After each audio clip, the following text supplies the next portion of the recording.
ನಮಸ್ಕಾರ friends, HP media YouTube ಚಾನಲ್ಗೆ ತಮಗೆಲ್ಲ ಸ್ವಾಗತ. ಕರ್ನಾಟಕ ಲೋಕಸೇವಾ ಆಯೋಗ ಅಧಿಸೂಚನೆ 2024 ಉಳಿಕೆ ಮೂಲ ವೃಂದದಲ್ಲಿನ ಕೆಳಕಂಡ ಬಿ ಗ್ರೂಪ್ ವೃಂದದ ಹುದ್ದೆಗಳಿಗೆ ಅರ್ಹ ಅಭ್ಯರ್ಥಿಗಳಿಂದ ಆನ್ಲೈನ್ ಮೂಲಕ ಅರ್ಜಿ ಆಹ್ವಾನಿಸಿದೆ. ನೋಟಿಫಿಕೇಷನ್ ದಿನಾಂಕ 20/9/2024. ಕೃಷಿ ಇಲಾಖೆಯ ಗ್ರೂಪ್ ಬಿ ಹುದ್ದೆಗಳ ಉಳಿಕೆ ಮೂಲ ವೃಂದ ಹುದ್ದೆಗಳ ಬಗೆಗಿನ ಪೂರ್ಣ ಮಾಹಿತಿಗಾಗಿ ವಿಡಿಯೋವನ್ನು ವೀಕ್ಷಿಸಿ. ಹುದ್ದೆಯ ವಿವರಗಳು: ಕೃಷಿ ಅಧಿಕಾರಿಗಳು 86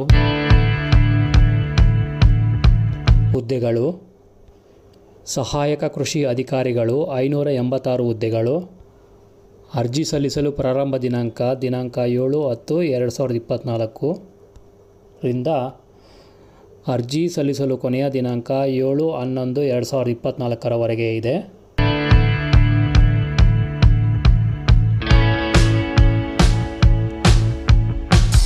ಅಭ್ಯರ್ಥಿಗಳು KPSC ವೆಬ್ಸೈಟ್ ಮೂಲಕ ಮಾತ್ರ ಆನ್ಲೈನಲ್ಲಿ ಅರ್ಜಿ ಸಲ್ಲಿಸಬೇಕು. ವೆಬ್ಸೈಟ್ನ ವಿಳಾಸವನ್ನು ಡಿಸ್ಕ್ರಿಪ್ಷನ್ ಬಾಕ್ಸ್ನಲ್ಲಿ ನೀಡಲಾಗಿದೆ. ಪರೀಕ್ಷಾ ಶುಲ್ಕವನ್ನು ನೆಟ್ ಬ್ಯಾಂಕಿಂಗ್ ಮೂಲಕ, ಡೆಬಿಟ್ ಕಾರ್ಡ್ ಮೂಲಕ, ಕ್ರೆಡಿಟ್ ಕಾರ್ಡ್ ಮೂಲಕ, UPI ಮೂಲಕ ಸಲ್ಲಿಸಬಹುದಾಗಿರುತ್ತದೆ. ಪರೀಕ್ಷಾ ಶುಲ್ಕ ಸಾಮಾನ್ಯ ಅರ್ಹತೆ ಅಭ್ಯರ್ಥಿಗಳಿಗೆ ₹600 ಪ್ರವರ್ಗ 2A, ಪ್ರವರ್ಗ 2B, 3A, 3Bಗಳಿಗೆ ಸೇರಿದ ಅಭ್ಯರ್ಥಿಗಳಿಗೆ ₹300 ಇರುತ್ತದೆ.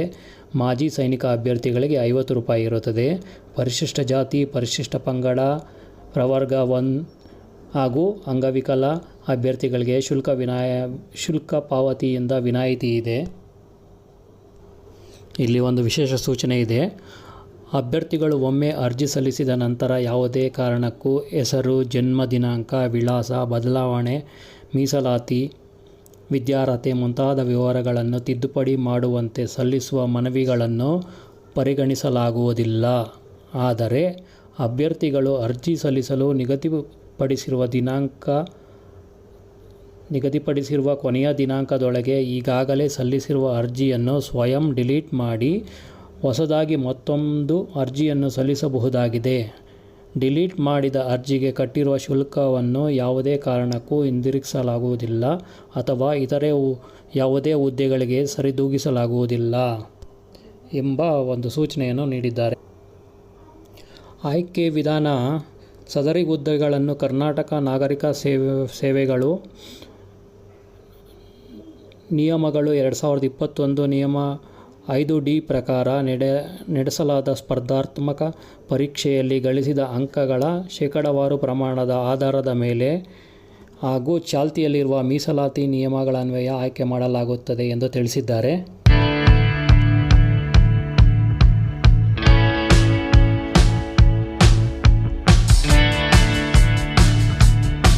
ಕನ್ನಡ ಭಾಷಾ ಪರೀಕ್ಷೆಗಳು ಇಲ್ಲಿ ಕಂಪಲ್ಸರಿ ಆಗಿರ್ತದೆ. ಸದರಿ ಹುದ್ದೆಗಳಿಗೆ ಕರ್ನಾಟಕ ನಾಗರಿಕ ಸೇವಾ ನೇರ ನೇಮಕಾತಿ ಸಾಮಾನ್ಯ ನಿಯಮಗಳು 2021 ನಿಯಮ ಉಪನಿಯಮ 7ರಲ್ಲಿ ನಿರ್ದಿಷ್ಟಪಡಿಸಲಾದಂತೆ ಯಾರೇ ಅಭ್ಯರ್ಥಿಗಳು ಕನ್ನಡ ಭಾಷೆ ಪರೀಕ್ಷೆಯಲ್ಲಿ ಅರ್ಹತೆಯನ್ನು ಪಡೆಯದ ಹೊರತು ಆಯ್ಕೆಗೆ ಅರ್ಹರಾಗುವುದಿಲ್ಲ. ಈ ಪರೀಕ್ಷೆಯು ಗರಿಷ್ಠ 150 ಅಂಕಗಳ ಒಂದು ಪ್ರಶ್ನೆಪತ್ರಿಕೆಯನ್ನು ಒಳಗೊಂಡಿದ್ದು, ಅಭ್ಯರ್ಥಿಯು ಈ ಪತ್ರಿಕೆಯಲ್ಲಿ ಅರ್ಹತೆ ಹೊಂದಲು ಕನಿಷ್ಠ 50 ಅಂಕಗಳನ್ನು ಗಳಿಸಬೇಕು. ಈ ಪ್ರಶ್ನೆಪತ್ರಿಕೆಯನ್ನು SSLC ಹಂತದಲ್ಲಿನ ಪ್ರಥಮ ಭಾಷೆ ಕನ್ನಡವನ್ನು ಮಾನದಂಡವನ್ನಾಗಿಟ್ಟುಕೊಂಡು ಸಿದ್ಧಪಡಿಸಲಾಗಿದೆ.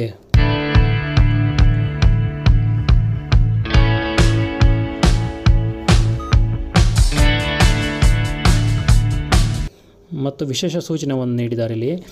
ಕನ್ನಡ ಭಾಷಾ ಪರೀಕ್ಷೆಗೆ ಸಂಬಂಧಿಸಿದಂತೆ ಅಭ್ಯರ್ಥಿಗಳು ಕರ್ನಾಟಕ ನಾಗರಿಕ ಸೇವಾ ನೇರ ನೇಮಕಾತಿ ಸಾಮಾನ್ಯ ನಿಯಮಗಳು 2021 ಅನ್ವಯ ಈಗಾಗಲೇ ಕರ್ನಾಟಕ ಲೋಕಸೇವಾ ಆಯೋಗವು ದಿನಾಂಕ 29/11/2022 ಮತ್ತು ಆ ನಂತರ ನಡೆಸಿರುವ ಕನ್ನಡ ಭಾಷಾ ಪರೀಕ್ಷೆಗಳಿಗೆ ಹಾಜರಾಗಿ ಉತ್ತೀರ್ಣರಾದಲ್ಲಿ ಅದರ ಫಲಿತಾಂಶವನ್ನು ಅಧಿಸೂಚನೆಯಲ್ಲಿನ ಹುದ್ದೆಗಳ ಕನ್ನಡ ಭಾಷೆ ಪರೀಕ್ಷೆಗೂ ಪರಿಗಣಿಸಲಾಗುವುದು. ಆದ್ದರಿಂದ ಅಭ್ಯರ್ಥಿಗಳು ಅರ್ಜಿ ಸಲ್ಲಿಸುವಾಗ ಆನ್ಲೈನ್ ಅರ್ಜಿಯಲ್ಲಿನ ನಿಗದಿತ ಅಂಕಣದಲ್ಲಿ ಕನ್ನಡ ಭಾಷಾ ಪರೀಕ್ಷೆ ಕುರಿತಂತೆ ಕೇಳಿರುವ ಮಾಹಿತಿಗಳನ್ನು ತಪ್ಪದೇ ನಮೂದಿಸತಕ್ಕದ್ದು ಎಂದು ತಿಳಿಸಿದ್ದಾರೆ. ಇಲ್ಲಿ ಸ್ಪರ್ಧಾತ್ಮಕ ಪರೀಕ್ಷಾ ವಿಧಾನ ಅಂತ ಹೇಳಿದ್ದಾರೆ. ಪರೀಕ್ಷೆಯು ತಲಾ 300 ಅಂಕಗಳ 2 ಲಿಖಿತ ಪ್ರಶ್ನೆ ಪತ್ರಿಕೆಗಳನ್ನು ಒಳಗೊಂಡಿದ್ದು ವಸ್ತುನಿಷ್ಠ ಬಹು ಆಯ್ಕೆಯ ಮಾದರಿಯಲ್ಲಿ ಇರುತ್ತದೆ. ಪ್ರತಿಯೊಂದು ಪ್ರಶ್ನೆಯು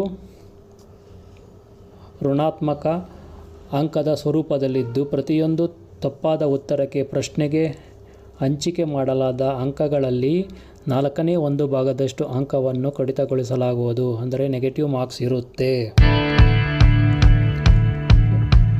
ಪತ್ರಿಕೆ 1 ಸಾಮಾನ್ಯ ಪತ್ರಿಕೆ ಜನರಲ್ ಪೇಪರ್, ಅಂಕಗಳು 300, ಅವಧಿ 1.5 ಗಂಟೆ.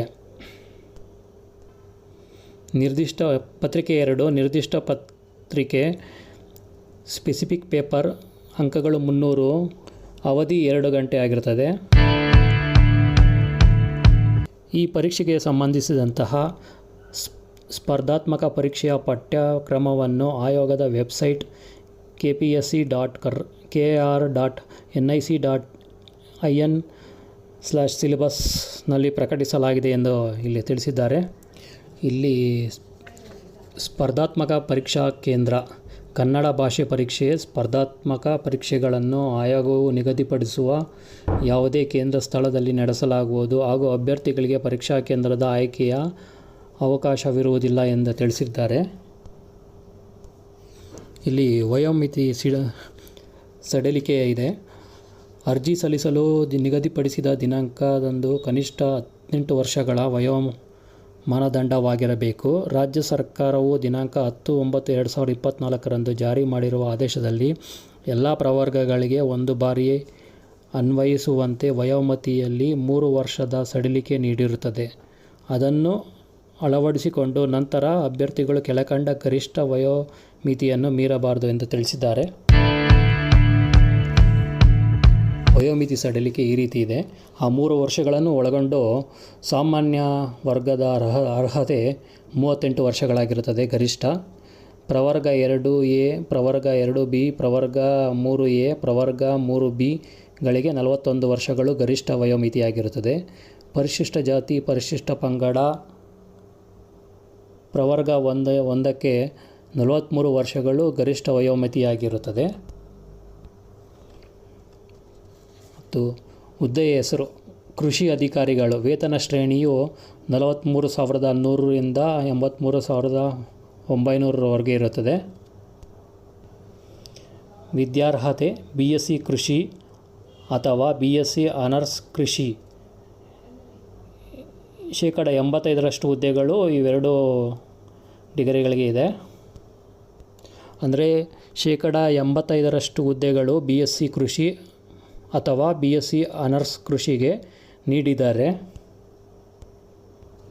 ಮತ್ತು 15% ಬಿಟೆಕ್ ಆಹಾರ ವಿಜ್ಞಾನ ಮತ್ತು ತಂತ್ರಜ್ಞಾನ, ಬಿಟೆಕ್ ಆಹಾರ ತಂತ್ರಜ್ಞಾನ ಅಥವಾ BSc ಕೃಷಿ ಮಾರುಕಟ್ಟೆ ಮತ್ತು ಸಹಕಾರ, BSc ಆನರ್ಸ್ ಕೃಷಿ ಮಾರುಕಟ್ಟೆ ಮತ್ತು ಸಹಕಾರ, BSc ಅಗ್ರಿಬಿಸಿನೆಸ್ ಮ್ಯಾನೇಜ್ಮೆಂಟ್, BSc ಕೃಷಿ ಜೈವಿಕ ತಂತ್ರಜ್ಞಾನ, ಬಿಟೆಕ್ ಜೈವಿಕ ತಂತ್ರಜ್ಞಾನ, BSc agricultural engineering, B Tech agricultural ಇಂಜಿನಿಯರಿಂಗ್ಗೆ 15% ಹುದ್ದೆಗಳನ್ನು ಮೀಸಲಿರಿಸಿದ್ದಾರೆ.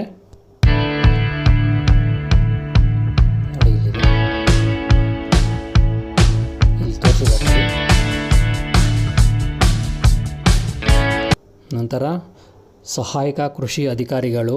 ವೇತನ ಶ್ರೇಣಿ 40,900 ರಿಂದ 78,200 ವಿದ್ಯಾರ್ಹತೆ BSc ಕೃಷಿ ಅಥವಾ BSc ಆನರ್ಸ್ ಕೃಷಿ. ಇಲ್ಲಿಯೂ ಸಹ 85% ಈ 2 ಡಿಗ್ರಿಗಳಿಗೆ ನೀಡಿದ್ದಾರೆ. BSc ಕೃಷಿ ಮತ್ತು ಅಥವಾ BSc ಆನರ್ಸ್ ಕೃಷಿಗೆ. ಮತ್ತು ನೋಡಿ ಇಲ್ಲಿ 15% ಇಲ್ಲಿ ನೋಡಿ ಸಹಾಯಕ ಕೃಷಿ ಅಧಿಕಾರಿಗಳು ವೇತನ ಶ್ರೇಣಿ 40,900 ರಿಂದ 78,200. ವಿದ್ಯಾರ್ಹತೆ 15% ಹುದ್ದೆಗಳಿಗೆ ಬಿಟೆಕ್ ಆಹಾರ ವಿಜ್ಞಾನ ಮತ್ತು ತಂತ್ರಜ್ಞಾನ ಅಥವಾ ಬಿ.ಟೆಕ್ ಆಹಾರ ತಂತ್ರಜ್ಞಾನ ಅಥವಾ ಬಿ.ಎಸ್ಸಿ ಕೃಷಿ ಮಾರುಕಟ್ಟೆ ಸಹಕಾರ ಅಥವಾ ಬಿ.ಎಸ್ಸಿ ಆನರ್ಸ್ ಕೃಷಿ ಮಾರಾಟ ಮತ್ತು ಸಹಕಾರ ಅಥವಾ ಬಿ.ಎಸ್ಸಿ ಆನರ್ಸ್ ಅಗ್ರಿ ಬಿಸಿನೆಸ್ ಮ್ಯಾನೇಜ್ಮೆಂಟ್ ಅಥವಾ ಬಿ.ಎಸ್ಸಿ ಕೃಷಿ ಜೈವಿಕ ತಂತ್ರಜ್ಞಾನ ಅಥವಾ ಬಿ.ಟೆಕ್ ಜೈವಿಕ ತಂತ್ರಜ್ಞಾನ ಅಥವಾ ಬಿ.ಎಸ್ಸಿ ಅಗ್ರಿಕಲ್ಚರಲ್ ಇಂಜಿನಿಯರಿಂಗ್ ಅಥವಾ ಬಿ.ಟೆಕ್ ಅಗ್ರಿಕಲ್ಚರ್ ಇಂಜಿನಿಯರಿಂಗ್ಗೆ ನೀಡಿದ್ದಾರೆ. ಮೀಸಲಾತಿ ಪ್ರಮಾಣಪತ್ರಗಳು. ಜಾತಿ ಮೀಸಲಾತಿ ಕೋರುವ ಎಲ್ಲ ಅಭ್ಯರ್ಥಿಗಳು ಸಂಬಂಧಿಸಿದ ಮೀಸಲಾತಿ ಪ್ರಮಾಣಪತ್ರಗಳನ್ನು ಅರ್ಜಿ ಸಲ್ಲಿಸುವ ನಿಗದಿಪಡಿಸಿದ ದಿನಾಂಕದಂದು ಚಾಲ್ತಿಯಲ್ಲಿರುವಂತೆ ಪಡೆದಿಟ್ಟುಕೊಂಡಿರಬೇಕು. ಮೀಸಲಾತಿ ಪ್ರಮಾಣಪತ್ರದಲ್ಲಿ ಸಲ್ಲಿಸಬೇಕಾದ ನಮೂನೆಗಳು: ಪರಿಶಿಷ್ಟ ಜಾತಿ ಮತ್ತು ಪರಿಶಿಷ್ಟ ಪಂಗಡಕ್ಕೆ ಸೇರಿದ ಅಭ್ಯರ್ಥಿಗಳು ನಮೂನೆ ಡಿ, ಪ್ರವರ್ಗ 1ಕ್ಕೆ ಸೇರಿರುವ ಅಭ್ಯರ್ಥಿಗಳು ನಮೂನೆ ಇ, ಪ್ರವರ್ಗ 2A, 2B, 3A ಮತ್ತು 3B ಮೀಸಲಾತಿಗೆ ಸೇರಿದ ಅಭ್ಯರ್ಥಿಗಳು ನಮೂನೆ ಎಫ್. ನಮೂನೆ ಅಧಿಸೂಚನೆಯ ಕೊನೆಯಲ್ಲಿ ತೋರಿಸಲಾಗಿದ್ದು, ನಿಗದಿಪಡಿಸಿದ ನಮೂನೆಗಳ ಹೊರತು ಇತರೆ ನಮೂನೆಗಳಲ್ಲಿ ಪಡೆಯುವ ಮೀಸಲಾತಿ ಪ್ರಮಾಣಪತ್ರಗಳನ್ನು ತಿರಸ್ಕರಿಸಲಾಗುವುದು. ಅಂದರೆ ಅವರು ಕಡೆಯಲ್ಲಿ ಈ ನೋಟಿಫಿಕೇಷನ್ ಕಡೆಯಲ್ಲಿ ಕೊಟ್ಟಿದ್ದಾರೆ, ನಮೂನೆ ಡಿ, ಇ ಮತ್ತು ಎಫ್ ಅಂತ ಅವರೇ ಫಾರ್ಮೆಟ್ ಕೊಟ್ಟಿದ್ದಾರೆ.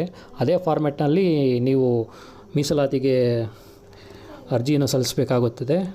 ಇದಿಷ್ಟು ಕೃಷಿ ಅಧಿಕಾರಿ ಮತ್ತು ಸಹ ಕೃಷಿ ಅಧಿಕಾರಿಗಳಿಗೆ ಸಂಬಂಧಿಸಿದಂತಹ ಮಾಹಿತಿಯಾಗಿರುತ್ತದೆ. ವಂದನೆಗಳೊಂದಿಗೆ HP ಮೀಡಿಯಾ.